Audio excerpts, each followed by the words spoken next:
C'est l'heure de notre second débat dans ce sens public. Vous le savez, il est volontairement décalé de l'actualité du jour pour prendre du recul. Ce soir, c'est l'avenir de nos universités que l'on va scruter.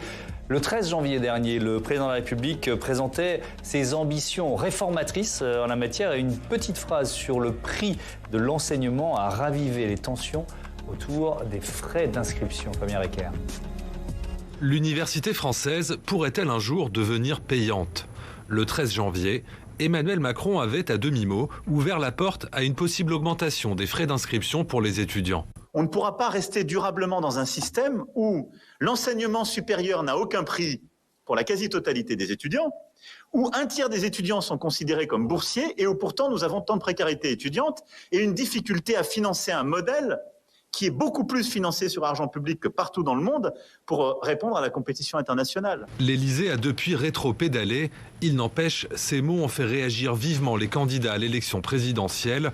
Ils accusent en chœur Emmanuel Macron d'avoir délaissé l'université publique pendant le quinquennat.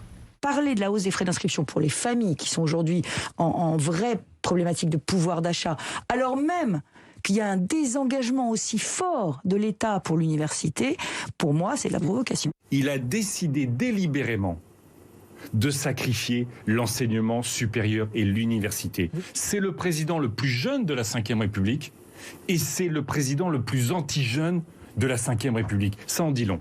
Un rapport de l'Institut Montaigne, un think tank libéral, alertait en avril dernier sur le cruel besoin de financement de l'université en France, où le budget alloué en moyenne par étudiant est en baisse constante depuis 2010, à contre-courant des autres pays de l'OCDE, et où un étudiant sur 5 quitte les bancs de la fac sans aucun diplôme.